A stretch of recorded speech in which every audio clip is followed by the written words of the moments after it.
Chapter 8. Miss Cornelia Bryant Comes to Call. That September was a month of golden mists and purple hazes at Four Winds Harbor. A month of sun-steeped days and of nights that were swimming in moonlight or pulsating with stars. No storm marred it, no rough wind blew.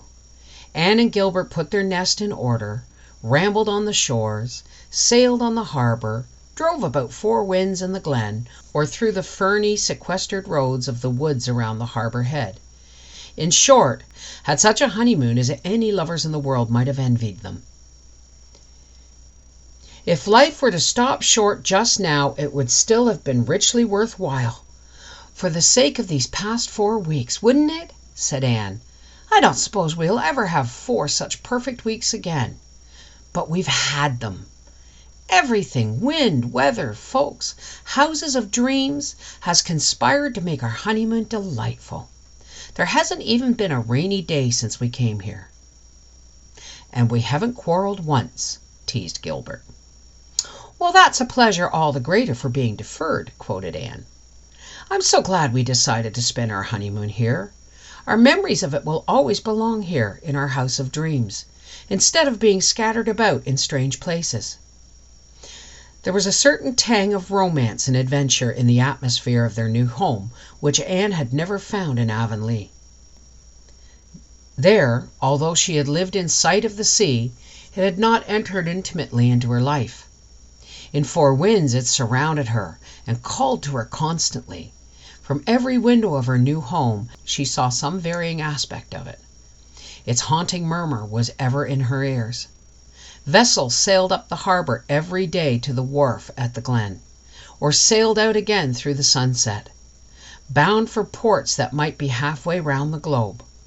Fishing boats went white-winged down the channel in the mornings, and returned laden in the evenings. Sailors and fisher-folk traveled through the red, winding harbor roads, light-hearted and content. There was always a certain sense of things going to happen, of adventures and farings forth. The ways of Four Winds were less staid and settled and grooved than those of Avonlea. Winds of change blew over them. The sea called ever to the dwellers on shore, and even those who might not answer its call felt the thrill and unrest and mystery and possibilities of it. I understand now why some men must go to sea, said Anne, that desire which comes to us at all times. To sail beyond the bourne of sunset must be very imperious when it is born into you. I don't wonder Captain Jim ran away because of it. I never see a ship sailing out of the channel or a gull soaring over the sandbar without wishing I were on board the ship, or had wings. Not like a dove to fly away and be at rest, but like a gull to sweep out to the very heart of a storm. You'll stay right here with me, Anne girl, said Gilbert lazily. I won't have you flying away from me and into the hearts of storms. They were sitting on their red sandstone step in the late afternoon. Great tranquillities were all about them in the land and sea and sky. Silvery gulls were soaring over them. The horizons were laced with long trails of frail, pinkish clouds. The hushed air was threaded with a murmurous refrain of minstrel winds and waves. Pale asters were blowing in the sere and misty meadows between them and the harbor. Doctors who have to be up all night waiting on sick folk don't feel very adventurous, I suppose, said Anne indulgently. If you had had a good sleep last night, Gilbert, you'd be as ready as I am for a flight of imagination. I did good work last night, Anne, said Gilbert quietly. Under God, I saved a life. This is the first time I could ever really claim that. In other cases I may have helped, but Anne, if I had not stayed at Albany's last night and fought death hand to hand, that woman would have died before morning. I tried an experiment that was certainly never tried in Four Winds before. I doubt if it was ever tried anywhere before outside a hospital. It was a new thing in Kingsport Hospital last winter. I could never have dared to try it here if I had not been absolutely certain that there was no other chance. I risked it, and it succeeded. As a result, a good wife and mother is saved for long years of happiness and usefulness. As I drove home this morning, while the sun was rising over the harbor, I thanked God that I had chosen the profession I did. I had fought a good fight and won. Think of it, Anne, won against the great destroyer. It's what I dreamed of doing long ago when we talked together of what we wanted to do in life. That dream of mine came true this morning." "Was that the only one of your dreams that has come true?" asked Anne, who knew perfectly well that the substance of his answer would be, but wanted to hear it again. "You know, Anne girl," said Gilbert, smiling into her eyes. At that moment they were certainly two perfectly happy people sitting on the doorstep of a little white house on the Four Winds Harbor shore. Presently Gilbert said, with a change of tone, "Do I or do I not see a full-rigged ship sailing up our lane?" Anne looked and sprang up. "That must be either Miss Cornelia Bryant or Mrs. Moore coming to call," she said. "I'm going into the office, and if that is Miss Cornelia, I warn you I'll eavesdrop," said Gilbert. "From all I've heard regarding Miss Cornelia, I conclude that her conversation will not be dull, to say the least." "It may be Mrs. Moore." "I don't think Mrs. Moore is built on those lines. I saw her working in her garden the other day, and though I was too far away to see clearly, I thought she was rather slender. She doesn't seem very socially inclined when she has never called on you yet, although she's your nearest neighbor." "She can't be like Mrs. Lynde, after all, or curiosity would have brought her," said Anne. "This caller, I think, is Miss Cornelia." Miss Cornelia it was. Moreover, Miss Cornelia had not come to make any brief and fashionable wedding call. She had her work under her arm in a substantial parcel, and when Anne asked her to stay, she promptly took off her capacious sun hat, which had been held on her head, despite irreverent September breezes, by a tight elastic band under her hard little knob of fair hair. No hat pins for Miss Cornelia, and it please you. Elastic bands had been good enough for her mother, and they were good enough for her. She had a fresh, round, pink and white face, and jolly brown eyes. She did not look in the least like the traditional old maid, and there was something in her expression which won Anne instantly. With her old instinctive quickness to discern kindred spirits, she knew she was going to like Miss Cornelia, in spite of uncertain oddities of opinion and certain oddities of attire. Nobody but Miss Cornelia would have come to make a call arrayed in a striped blue and white apron and a wrapper of chocolate print, with a design of huge pink roses scattered over it. And nobody but Miss Cornelia could have looked dignified and suitably garbed in it. Had Miss Cornelia been entering a palace to call upon a princess bride, she would have been just as dignified and just as wholly mistress of the situation. She would have trailed her rose-spattered flounce over the marble floors just as unconcernedly, and she would have proceeded just as calmly to disabuse the mind of the princess of any idea that the possession of a mere man, be he prince or peasant, was anything to brag of. "I've brought my work, Mrs. Blythe, dearie," she remarked, unrolling some dainty material.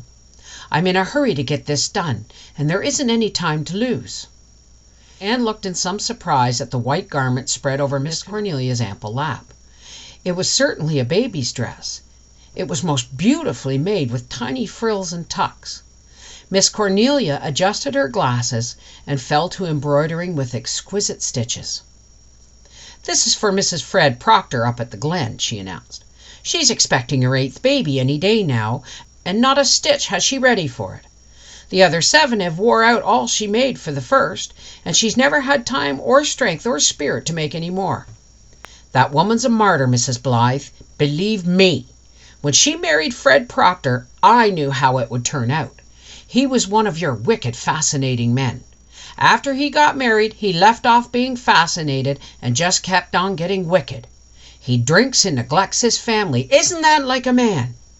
I don't know how Mrs. Proctor would ever keep her children decently clothed if her neighbors didn't help out."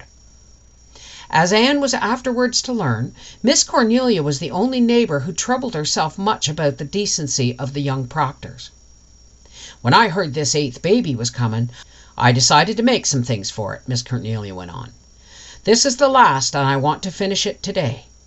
"It's certainly very pretty," said Anne. "I'll get my sewing and we'll have a little thimble party of two. You are a beautiful sewer, Miss Bryant." "Yes, I'm the best sewer in these parts," said Miss Cornelia in a matter-of-fact tone. "I ought to be. Lord, I've done more of it than if I'd had 100 children of my own, believe me. I suppose I'm a fool to be putting hand embroidery on this dress for an 8th baby. But Lord, Mrs. Blythe, dearie, it isn't to blame for being the 8th, and I kind of wish to have it one real pretty dress, just as if it was wanted. Nobody's wanting the poor mite, so I put some extra fuss on its little things, just on that account." "Any baby might be proud of that dress," said Anne, feeling more strongly that she was going to like Miss Cornelia. "I suppose you've been thinking I was never coming to call on you," resumed Miss Cornelia. "But this is a harvest month, you know, and I've been busy. I had a lot of extra hands hanging around eating more than they worked, just like the men. I'd have come yesterday, but I went to Mrs. Roderick McAllister's funeral. At first I thought my head was aching so badly I couldn't enjoy myself if I did go. But she was 100 years old, and I'd always promised myself that I'd go to her funeral." "Was it a successful function?" asked Anne, noticing that the office door was ajar. "What's that? Oh, yes, it was a tremendous funeral. She had a very large connection. There was over 120 carriages in the procession. There were 1 or 2 funny things happen. I thought that die I would to see old Joe Bradshaw, who is an infidel and never darkens the door of a church, singing 'Safe in the Arms of Jesus' with great gusto and fervor. He glories in singing. That's why he never misses a funeral. Poor Mrs. Bradshaw didn't look much like singing. All wore out and slaving. Old Joe starts out once in a while to buy her a present and brings home some new kind of farm machinery. Isn't that like a man? But what else do you expect of a man who never goes to church, even a Methodist one? I was real thankful to see you and the young doctor in the Presbyterian church your first Sunday. No doctor for me who isn't a Presbyterian." "We were in the Methodist church last Sunday evening," said Anne wickedly. "Oh, I suppose Dr. Blythe has to go to the Methodist church once in a while, or he wouldn't get the Methodist practice." "We liked the sermon very much," declared Anne boldly, "and I thought the Methodist minister's prayer was one of the most beautiful I'd ever heard." "Oh, I've no doubt he can pray. I've never heard anyone make more beautiful prayers than old Simon Bentley, who was always drunk, or hoping to be, and the drunker he was, the better he prayed." "The Methodist minister is very fine-looking," said Anne for the benefit of the office door. "Yes, he's quite ornamental," agreed Miss Cornelia. "Oh, and very ladylike. And he thinks that every girl who looks at him falls in love with him, as if a Methodist minister wandering about like any Jew was such a prize. If you and the young doctor take my advice, you won't have much to do with the Methodists. My motto is, if you are Presbyterian, be a Presbyterian." "Don't you think that Methodists go to heaven as well as Presbyterians?" asked Anne smilelessly. "That isn't for us to decide. It's in higher hands than ours," said Miss Cornelia solemnly. "But I ain't going to associate with them on earth, whatever I may have to do in heaven.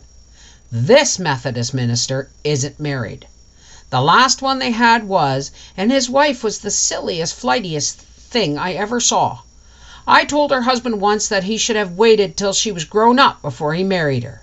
He said he wanted to have the training of her. Wasn't that like a man?" "It's rather hard to decide just when people are grown up," laughed Anne. "That's a true word, dearie. Some are grown up when they're born, and others ain't grown up when they're 80. Believe me. That same Mrs. Roderick I was speaking of never grew up. She was as foolish when she was 100 as she was when she was 10. "Perhaps that's why she lived so long," suggested Anne. "Maybe 'twas. I'd rather live 50 sensible years than 100 foolish ones." "But just think what a dull world it would be if everybody was sensible," pleaded Anne. Miss Cornelia disdained any skirmish of flippant epigram. Mrs. Roderick was a Milgrave, and the Milgraves never had much sense. Her nephew, Ebenezer Milgrave, used to be insane for years. He believed he was dead and used to rage at his wife because she wouldn't bury him. I'd have done it." Miss Cornelia looked so grimly determined that Anne could almost see her with a spade in her hand. "Don't you know any good husbands, Miss Bryant?" "Oh, yes, lots of them. Over yonder," said Miss Cornelia, waving her hand through the open window towards the little graveyard of the church across the harbor. "But living?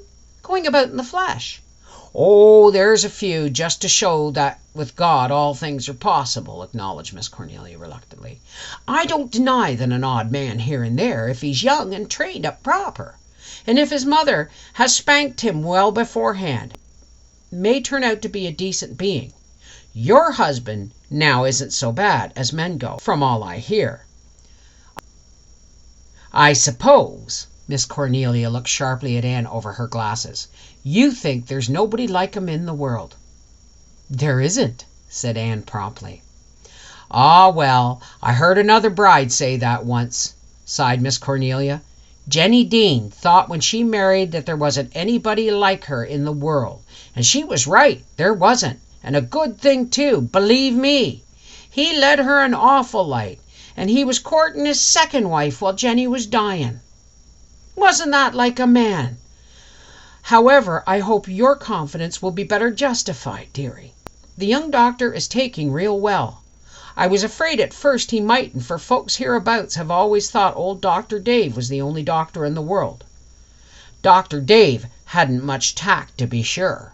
He was always talking of ropes and houses where somebody had hanged himself. But folks forgot their hurt feelings when they had a pain in their stomachs. If it had been a minister instead of a doctor, they'd never have forgiven him.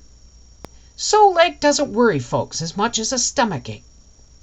Seeing as we're both Presbyterians and no Methodists around, will you tell me your candid opinion of our minister?" "Why, really, well," hesitated Anne. Miss Cornelia nodded. "Exactly. I agree with you, dearie. We made a mistake when we called him. His face looks like one of those long, narrow stones in the graveyard, doesn't it? Sacred to the memory ought to be written on his forehead. I shall never forget the first sermon he preached after he came. It was on the subject of everyone doing what they were best fitted for. A very good subject, of course, but such illustrations as he used. He said if you had a cow and an apple tree, and if you tied the apple tree in your stable and planted the cow in your orchard with her legs up, how much milk would you think you'd get from the apple tree, or how many apples from the cow? Did you ever hear the like in all your born days, dearie?" I was so thankful there were no Methodists there that day. They'd have never been done hooting over it. But what I dislike most in him is his habit of agreeing with everybody no matter what is said. If you said to him, "You're a scoundrel," he'd say with that smooth smile of his, "Yes, that is so. A minister should have more backbone. The long and short of it is, I consider him a reverend jackass. But of course this is just between you and me. When there are Methodists in hearing, I praise him to the skies. Some folks think his wife dresses too gay, but I say when she has to live with a face like that, she needs something to cheer her up. You'll never hear me condemning a woman for her dress. I'm only too thankful when her husband isn't too mean and miserly to allow it. Not that I bother much with a dress myself. Women just dress up to please the men, and I'd never stoop to that. I have had a real placid, comfortable life, dearie, and it's just because I never cared a cent what the men thought." "Why do you hate men so, Miss Bryant?" "Lord, dearie, I don't hate them. They aren't worth it. I just sort of despise them. I think I like your husband if he keeps on as he's begun. But apart from him, about the only men in the world I've much use for are the old doctor and Captain Jim." "Captain Jim is certainly splendid," agreed Anne cordially. "Captain Jim is a good man, but he's kind of vexing in one way. You can't make him mad. I've tried for 20 years, and he just keeps on being placid. It does sort of rile me. And I suppose the woman he should have married got a man who went into tantrums twice a day." "Who was she?" "Oh, I don't know, dearie. I never remember Captain Jim making up to anybody. He was edging on old as far as my memory goes. He's 76, you know. I never heard any reason for his staying a bachelor, but there must be one, believe me. He sailed all his life till 5 years ago, and there's no corner of the earth he hasn't poked his nose into. He and Elizabeth Russell were great cronies, all their lives, but they never had any notion of sweethearting. Elizabeth never married, though she had plenty of chances. She was a great beauty when she was young. The year the Prince of Wales came to the island, she was visiting her uncle in Charlottetown, and he was a government official, so she got invited to the great ball. She was the prettiest girl there, and the prince danced with her, and all the other women he didn't dance with were furious about it, because their social standing was higher than hers, and they say he shouldn't have passed them over. Elizabeth was always very proud of that dance. Mean folks said that was why she never married. She couldn't put up with an ordinary man after dancing with a prince. But that wasn't so. She told me the reason once. It was because she had such a temper that she was afraid she couldn't live peaceably with any man. She had an awful temper. She used to have to go upstairs and bite pieces out of her bureau to keep it down by times. But I told her that wasn't any reason for not marrying if she wanted to. There's no reason why we should let the men have a monopoly on temper, is there, Mistress Blythe, dearie? I have a bit of a temper myself, sighed Anne. It's well you have, dearie. You won't be half so likely to be trodden on, believe me. My, how that golden glow of yours is blooming. Your garden looks fine. Poor Elizabeth always took such care of it. I love it, said Anne. I'm glad it's so full of old-fashioned flowers. Speaking of gardening, we want to get a man to dig up that little lot beyond the fir grove and set it out with strawberry plants for us. Gilbert is so busy he will never get time for it this fall. Do you know anyone we can get? Well, Henry Hammond up at the Glen goes out doing jobs like that. He'll do, maybe. He's always a heap more interested in his wages than in his work, just like a man. And he's so slow in the uptake that he stands still for 5 minutes before it dawns on them that he stopped. His father threw a stump at him when he was small. Nice gentle missile, wasn't it? So like a man. Of course the boy never got over it, but he's the only one I can recommend at all. He painted my house for me last spring. Looks real nice now, don't you think? Anne was saved by the clock striking 5.